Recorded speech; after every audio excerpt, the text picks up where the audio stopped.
मैं पंडित संदीप त्रिवेदी यहाँ पर माता रानी के यहाँ पर मैं लगभग 3.5 साल से यहाँ सेवा पूजा कर रहा हूँ और पांडित्य कर्म में लगभग 22 साल लग हो रहे हैं मेरे को यहाँ पर। आज हम चर्चा कर रहे हैं परशुराम जी जयंती और परशुराम जी का महत्व इसके बारे में।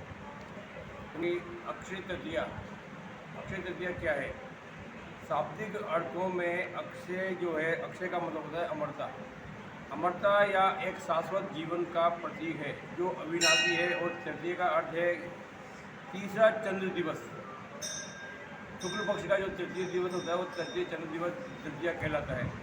इस प्रकार इसका अर्थ है कि अक्षय तृतीया यानी आकाशदीप के शुभ अवसर पर जो भी कार्यक्रम किया जाता है या शुरुआत की जाती है वो शाश्वत रहता है, अटल रहता है। इसमें किसी प्रकार का संशय नहीं है। ऐसा माना जाता है कि ये एक ऐसा दिन है जब व्यक्तियों की भौतिक इच्छाएं पूरी होती है। और अक्षय तृतीया के दिन ये अभूत सवा होता है। इसमें किसी प्रकार से कोई भी पंडित से पूछने की आवश्यकता नहीं है और वो कोई भी कार्य अपन कर सकते हैं।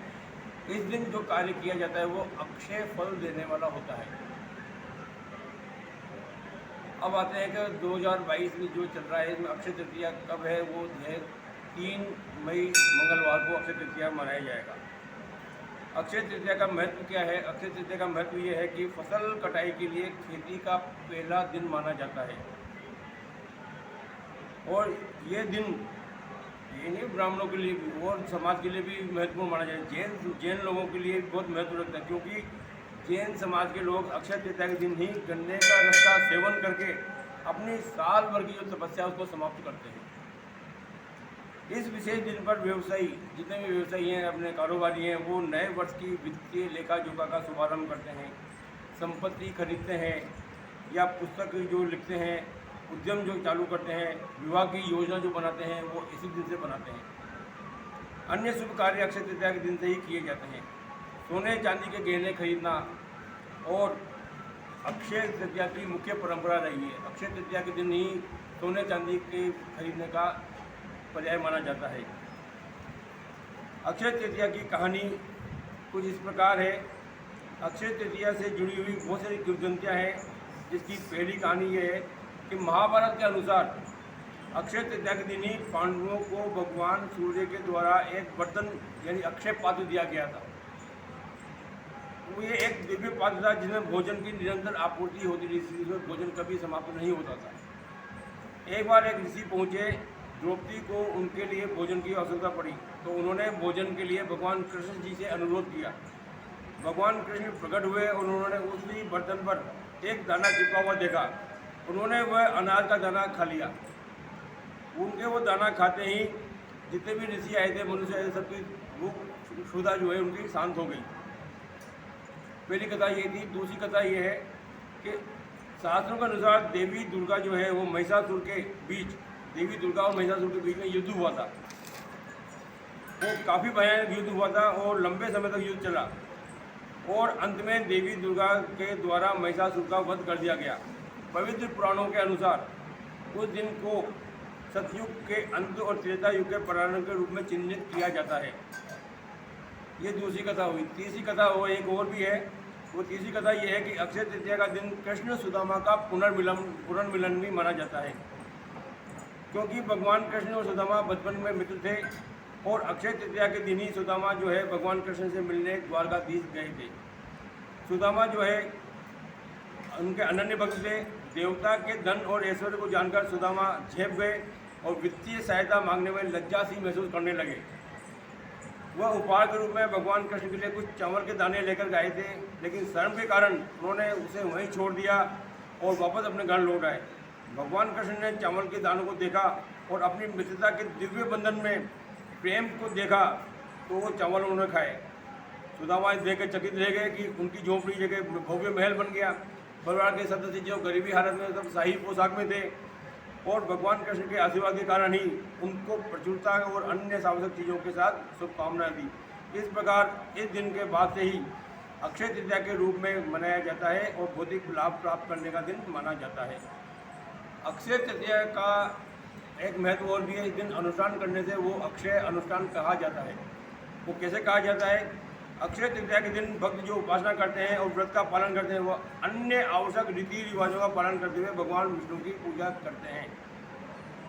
व्यक्ति जरूरतमंदों के कपड़ों, घी, चावल, फल, नमक और सब्जियों का दान करते हैं। पूजा स्थल में भगवान विष्णु का आशीर्वाद प्राप्त करने के लिए तुलसी का जल छिड़का जाता है। यह दिन व्यापारियों के लिए अत्यधिक शुभ माना जाता है, इसलिए वे आराधना करते हैं तथा देवी और भगवान गणेश की पूजा करते हैं और धन, कुबेर, प्रचुरता के लिए उनका आशीर्वाद मांगते हैं। पवित्र जल में पवित्र स्नान करते हुए और पवित्र अग्नि में जो अर्पित करते हैं, उस दिन अक्षय फल प्राप्त होती है। भक्त जो है वो पवित्र मंत्रों का भी जाप करते रहते हैं, ध्यान करते हैं और आध्यात्मिक गतिविधियां करते रहते हैं, ताकि भगवान विष्णु के दिव्य आशीर्वाद उनको प्राप्त होता रहे।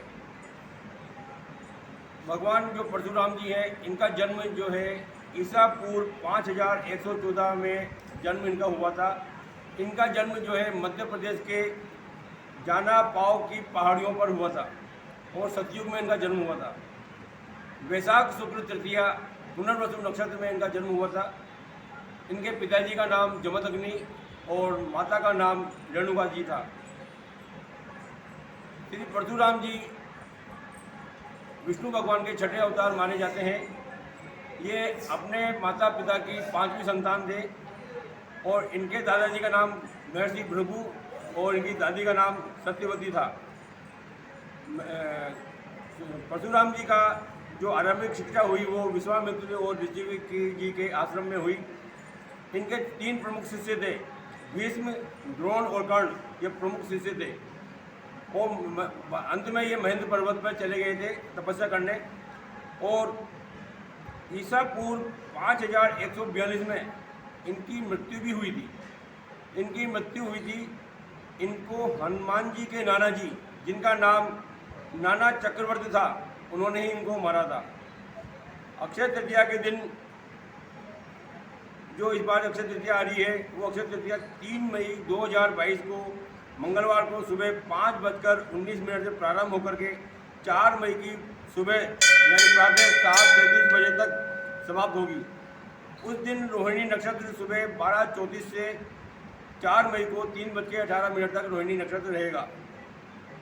अक्षय तृतीया का दिन शुभ और मांगलिक कार्यों के लिए बहुत ही शुभ माना गया है। साथ ही साथ इस दिन नए कपड़े, ज्वेलरी, घर, गाड़ी आदि चीज़ों को खरीदना भी शुभ माना गया है। महाराष्ट्र, राजस्थान समेत कई राज्यों में अक्षय तृतीया के दिन सोना चांदी खरीदने की भी बहुत परंपरा मानी गई है। अक्षय तृतीया के दिन दान का विशेष महत्व माना गया है। इस दिन दान करने से घर में बरकत होती है, घर में प्रफुल्लित वातावरण होता है।